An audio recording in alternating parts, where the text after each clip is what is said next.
Our sailing adventure for the past 5 years has been nothing short of extraordinary, but it is about to change in a big way. After 3 months of sailing around Fiji and exploring its remote islands, friendliest villages, and one-of-a-kind culture, One Life is now tied to a mooring in Port Denarau on the main island. Brooke is quickly approaching the 28-week limit for flying back to the United States, where we will deliver the baby. Our plan is to have a crew member join me to sail the boat back to Australia before flying back to reunite with Brooke and welcome our new little deckhand into the world. Brooke has just 1 week left in Fiji, and we have some of her family and friends coming for a jam-packed vacation before flying with her back to Florida. She's not quite emotionally ready to leave the boat, and neither am I, but if she waits any longer, it's starting to look like the bump might not fit out the companionway.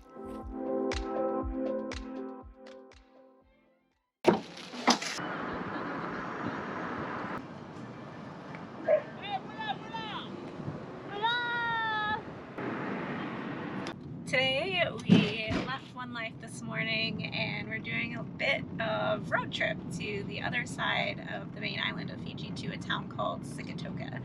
And the reason we're headed over here is because when we were visiting Falanga, our host family, Sam and Eleanor, if you remember from that video, she had to leave early to come back to the main island for an appointment to Suva. And so while we were here, we decided to reach out to her to see if we could meet up. And she's gonna meet us today and show us around her town where she grew up, which will be really cool. We always love getting to do things like this. So we're gonna pick her up and then just kind of see where the day takes us. Found you, we were lost. You went like this and then come to Yeah. Oh. We were lost, how are you? Good. Good. How are you guys?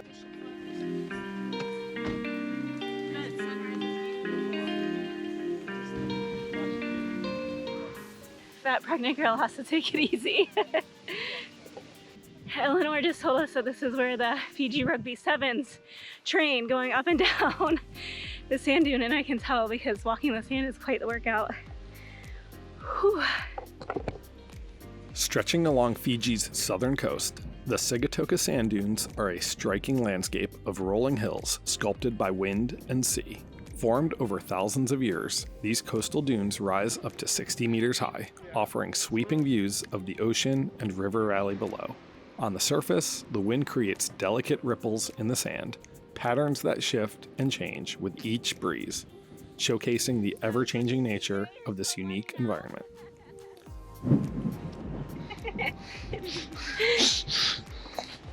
After sliding carefully down the dunes back to the car, Eleanor guided us to a nearby village in the Sigatoka River Valley. Hello. Bula. So one of the things that Fiji is really known for is their handicrafts, and each village is known for something different. And Eleanor just brought us to a village that is known for pottery. I love pottery, it's one of my favorite things. My mom used to collect pottery from all around the world, so I think that's worn off on me. So I'm really excited to see these pieces, and she just arranged for us to get a little demonstration, which is really cool. So anyway, the joy of traveling around with someone that knows the area. Our host Mary took us on a quick walking tour of the village while the pottery presentation was prepared for us. Bula. All outside, and then just cook on the wood. Yeah. Oh, nice. The firewood. The firewood. Yes. Okay. Mary was just telling us that every Fijian village, Naka, they have their kitchens outside, which is really cool. They cook over wood or kerosene. This building here is where they have all their community buildings and like their weddings, birthdays, all sorts of those sort of things. Dispensary. I don't care.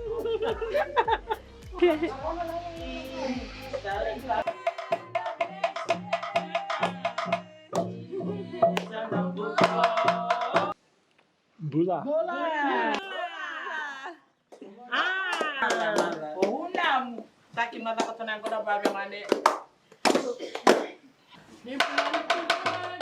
After starting the presentation with kava, the women showed us how they combine and mix the clay with sand and then shape and form the pottery by hand. And of course, there was plenty of singing and dancing to go along with the pottery. We even partook in the dancing before picking out some pottery pieces to purchase and bring home.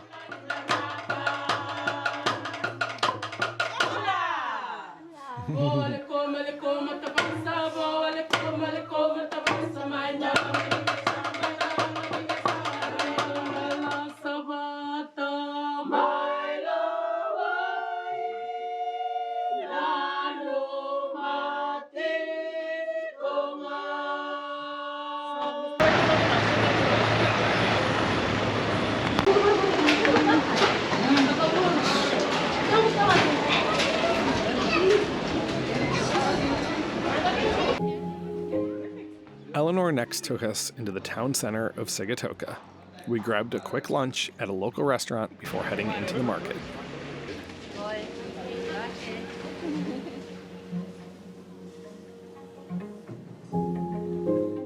Welcome to the Sigatoka Market.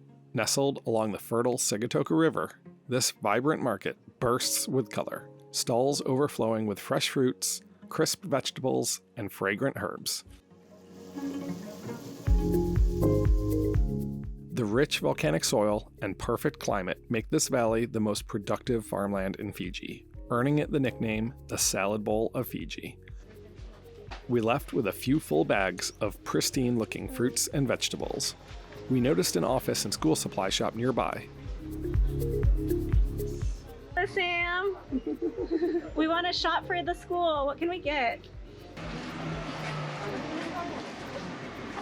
Sam's at school, but we went to the bookstore to see what kind of supplies we could buy for the school. And there's pencils and markers and rulers. The kids wanted rulers, something for us to help out the village because they were so kind to us. And Eleanor will be able to take it all back on the supply ship tomorrow. Eleanor would get on the boat tomorrow back to Falanga, so we took her home and said a see you later before driving back to One Life in Port Denarau. Oh no, I need to give you a hug.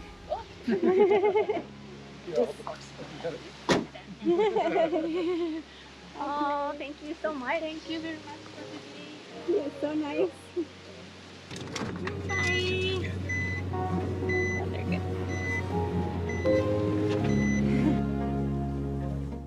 Once back on board, we began the arduous process of cleaning all the produce to ensure it stays fresh on board for a few weeks. And we took a minute to admire the handmade pottery we had purchased and reminisce about our amazing day, thanks to Eleanor, who graciously took the time to show us around her home and share her incredible culture with us.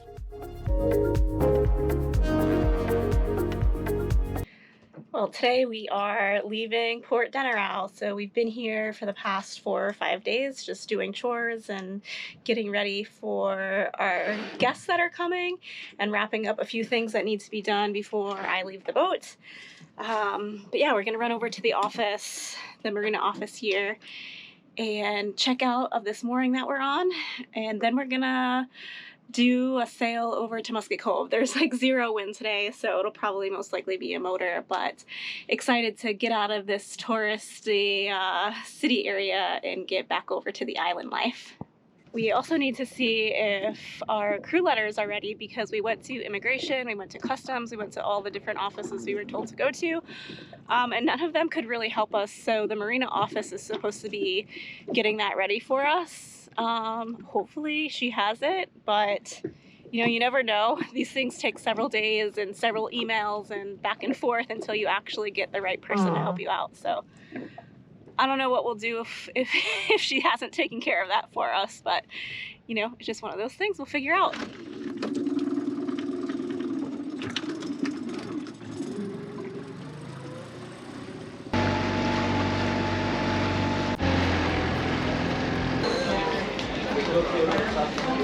We checked out of the marina and paid our mooring fees, and then headed over to the Customs and Immigration Office to finalize Brooke's departure paperwork. Entering a country by private boat, but leaving by airplane, requires a pile of paperwork with Customs and Immigration that most travelers flying in and out would never have to deal with. Once that was done, we slipped our mooring lines and motored out of the channel. Port Denarau Marina, Port Denarau Marina. This is sailing vessel One Life. One Life, Port Denarau Marina. Hi, yes, I just wanted to let you know that we have left the mooring. To copy that, to copy. We hope to see you next time. Thank you.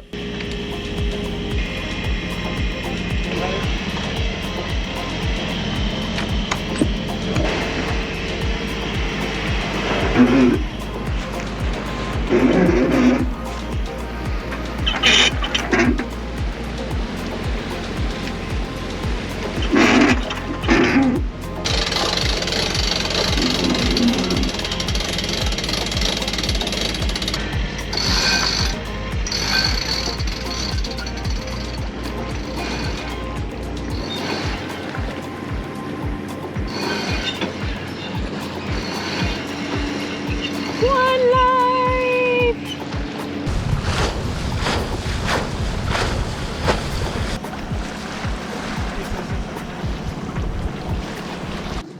This is it, my last sail on One Life for a few months. It's crazy to think about.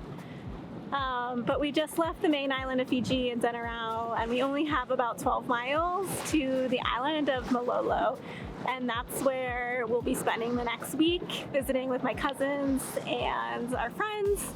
And also our crew member Evan will be flying in and joining us there. So it'll be an exciting week ahead, but we still have lots to do to just tie up loose ends. I need to figure out what I'm gonna bring back to the States with me, since, you know, it's not just a week-long trip or a couple weeks like we've done in the past. So yeah, lots to do still, but I'm glad that we left the main island of Fiji.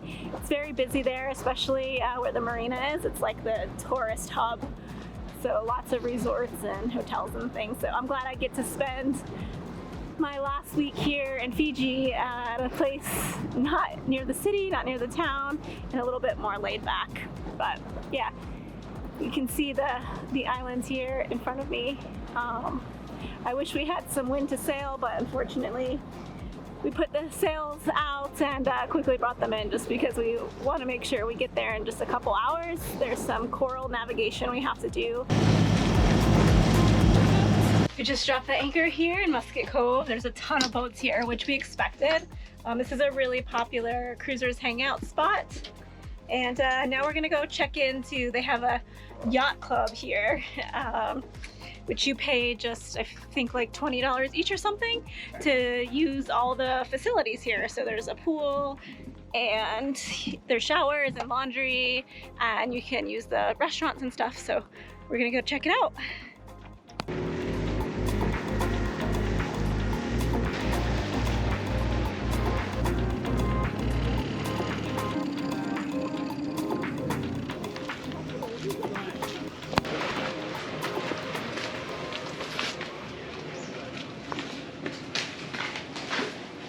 Membership number, yacht, date, lifetime membership, life member. Well, it's finally time for my family and friends to arrive. My cousins, my best friend, and my other friend, John. And it's been a whirlwind the last couple of weeks, just getting the boat ready and like soaking up our last few weeks in Fiji. But I'm really excited to have them visit here and see what kind of shenanigans we can get into. But yeah, it's also pretty bittersweet because I'll be leaving Gary and the boat in less than a week. Yeah, and when we come back, we'll be coming back as a family of three. So anyway, lots of mixed emotions, but super excited for my friends to get here. We made it. Oh, watermelon! Don't smash the watermelon, that's precious cargo!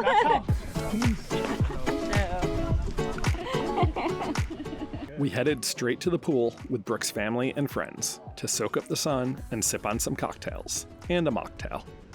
The following days were a whirlwind of activities and excursions.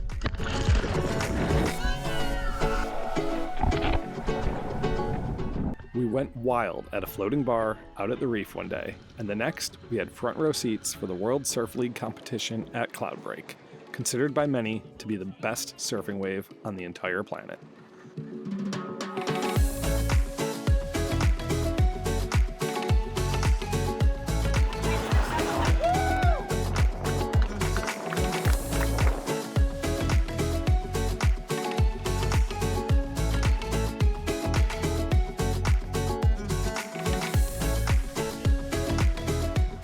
We toured a nearby village, shared kava with the elder men, and played in the schoolyard with the children.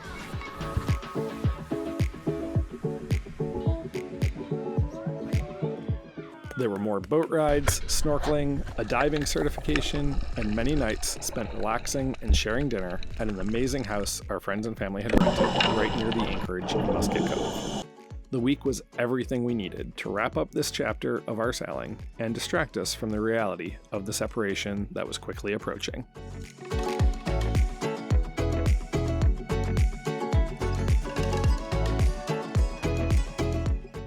So this morning, our crew, well, my crew, arrives, and he's just getting off the ferry here in Malilo Island. So we're gonna go see if we can meet him.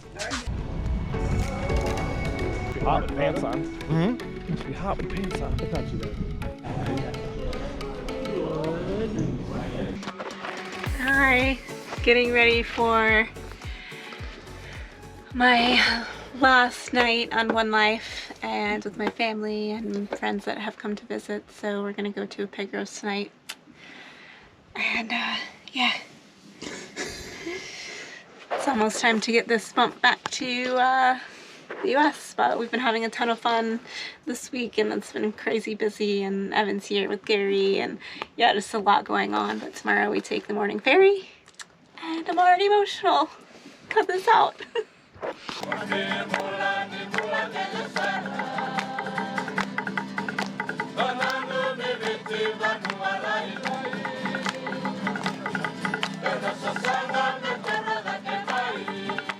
Last night was my last night on One Life for a while.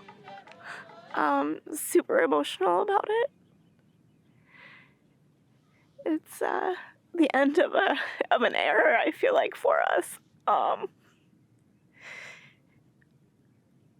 Yuri and I started this journey over 4 years ago now, and we never thought we would make it this far.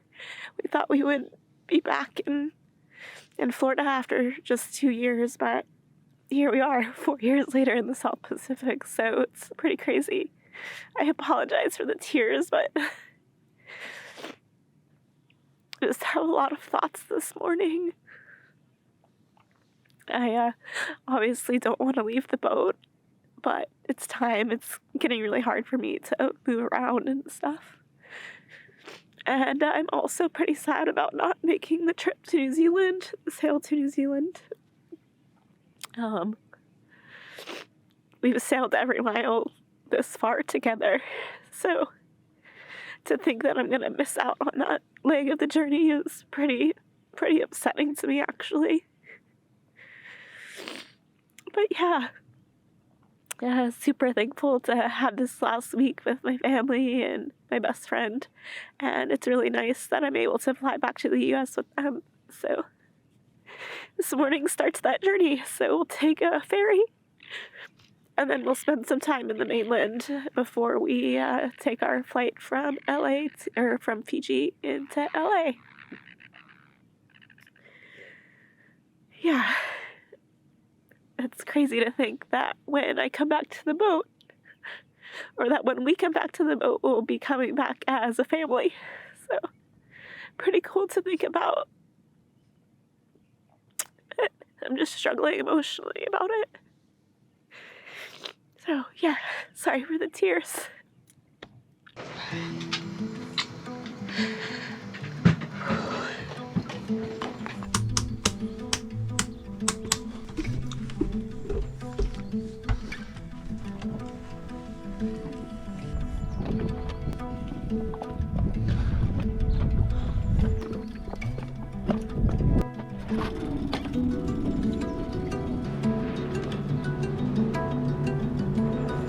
With a heavy heart, I took Brooke to the dock where she would join her family and friends for the ferry ride back to the main island and the airport.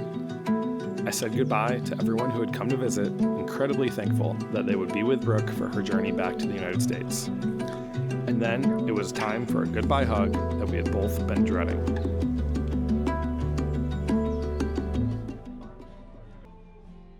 It was incredibly painful to see Brooke and our growing little baby leave, knowing that I wouldn't be there to care for and protect them for a couple months. But my job now was to get One Life to Australia, where we would be able to return with a young baby and continue sailing with easy access to healthcare and short coastal sails, rather than long overnight passages in Fiji. I knew the coming weeks would be difficult, but it's all about what's best for our family now, and with Evan's help, I knew I would be back in Florida soon enough and reunited with the loves of my life.